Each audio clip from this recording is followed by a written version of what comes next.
It has finally happened. I am going to be a father later on this year, and so I thought that now would be a great time to talk about how to invest for your children because I know I'm going to do that for my own son. And I'm going to be opening up an investment account for my child. I want to set them up for the best possible financial future. And so I thought it would be a good time to talk again about how you can invest for your kids. So there are three main accounts that can be opened for for children. The Roth IRA, which stands for Individual Retirement Account, the 529, which can be used for education purposes, and the UTMA, which stands for Uniform Transfer to Minors Account. But all you need to remember is that it's a regular taxable brokerage you can use to invest in stocks, bonds, funds, and some other things. So here's some things to know about each of these accounts. Um, for a Roth IRA, the child has to have some earned income. So this can be a job such as being a child actor or a model for magazines or a coal miner back in the day. Or more commonly, stuff like lawn mowing, lemonade sales, or getting paid by the parents as part of their business. For example, I know some people that employ their kids to clean their Airbnbs that they own, or they're featured in their monetized YouTube channel, things like that. Like Kendrick Lamar, for example, he had his kids in his music videos, so he could have, opened a Roth IRA for his kids. So just because the kid is working and making money, contributing to their retirement at the ripe old age of 5, working in the mines, doesn't mean that they control the investments. For anyone that's under 18 years old or the age majority in the state they're in, these are all custodial accounts. So what that means is that the parents or some other adult manage the account, but it's in the child's social security number and they will gain access to it once they're an adult. So the 529 is a tax-free account that can only be used for educational expenses. So that's tuition, books, and all that other stuff. But the definition of educational expenses is somewhat broad. It can potentially be used for room and board, a car for getting to and from school, a laptop, and several other things. Another feature of this account is that it can be passed to any other member of the family if the child doesn't use it, or if it or ends up with more than they need to in the account. So that means that they can pass it to the siblings, the parents, the grandparents, or even cousins. It also means that you can create one for yourself and give it to a family member. Just pass it on to them, right? If you want to be the cool uncle, or if like you don't trust your brother and sister and want to just save for their children, you can secretly create one for yourself and contribute to it. And then when your nephew or your niece is ready to go to college, you can put it in their name and surprise them with some financial help. These are great accounts to use as gifts. You can send people a link that they can click on to contribute money to some child's 529. Both the Roth IRA and the 529 are tax-free accounts.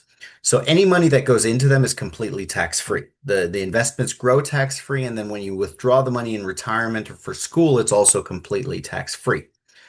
Finally, we have the UTMA, which is just a regular taxable brokerage account. It has no tax benefits, but it's how kids can gain access to the stock market or other investments.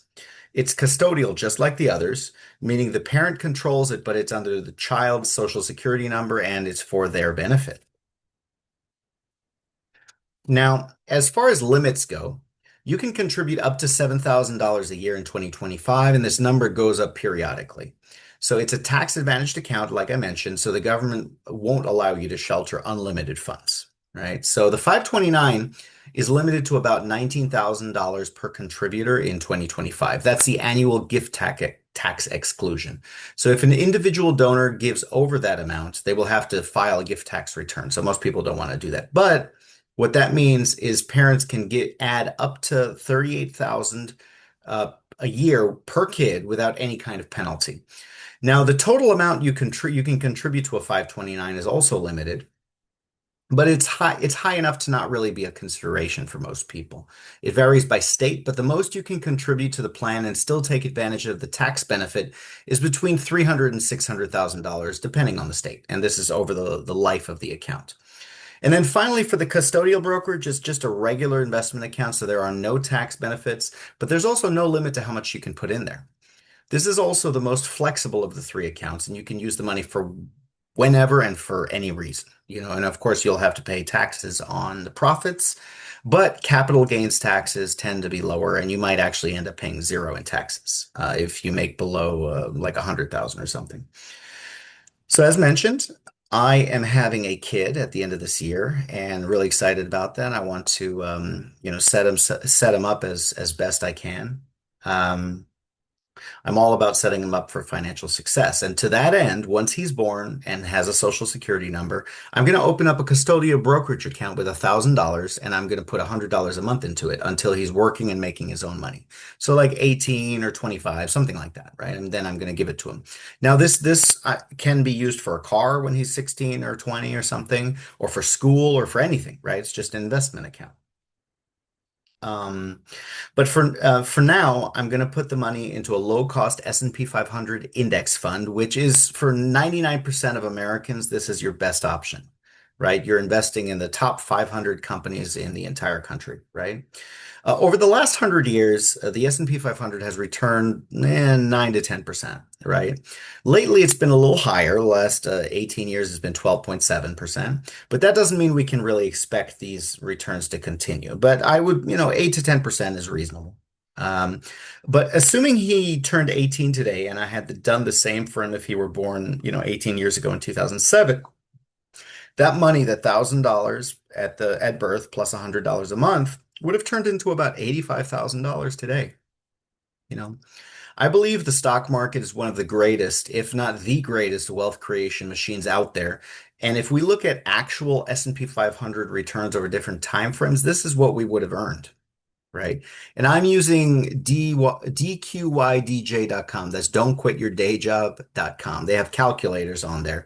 And I like to visit the one that's the S&P 500 di with dividends reinvested. So if you had just put the money in there, the $1,000 a month, I'm sorry, the $1,000 at birth to start out, and then $100 a month and never touched it, and any dividends you get, you reinvested into buying more of an S&P 500 index fund. This is what you'd have. So as mentioned, we if we'd started in 2007, the market would have returned about 12.7%. You would have invested about $23,000, and today you'd have 85,000.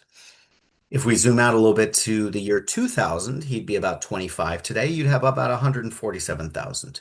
Over that time, the market returned about 10.5%, right? Um, and if he was 40 today, if his parents had invested 1,000 and then 100 a month, he would have 642,000 today.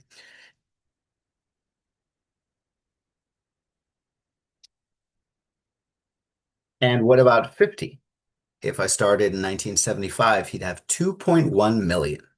What about if he was 65 today, my son, my unborn son, if he was 65 today and ready to retire, and I had done that from when he was born, he'd have over $6 million today, right? And I know $1,000 in 1960, 65 years ago, was a lot more than it is today, but it's still amazing how small amounts can compound to millions if given enough time. So this reminds me of that scene in Futurama where Fry goes to his old bank after being frozen for 1,000 years, and they tell him his balance of 93 cents compounded at 2.5% over 1,000 years, and it was now worth $4.3 billion dollars, and he about had a stroke. So that's a really good illustration of compound interest. It's really powerful if given enough time. Let's go to an even more extreme example. Well, not as extreme as 1,000 years, but more extreme than this 65 years, right? The $6 million. Let's say this kid who worked in the mines in, I don't know when this is, 100 years ago. He was born in July 1925. Over that time, the S&P 500 returned about 9.5%. $1,000 invested at birth and $100 a month today would be worth $132 million. And they would have only invested, the parents of that child, or maybe the child when he grows up and continues the practice of contributing $100 a month to his investments, would have invested a grand total of $121,000, which is more than 1,000 times less than the money it is today. And you may think that this is a silly example, oh, who does that, right? Who invests all the way to 100, right?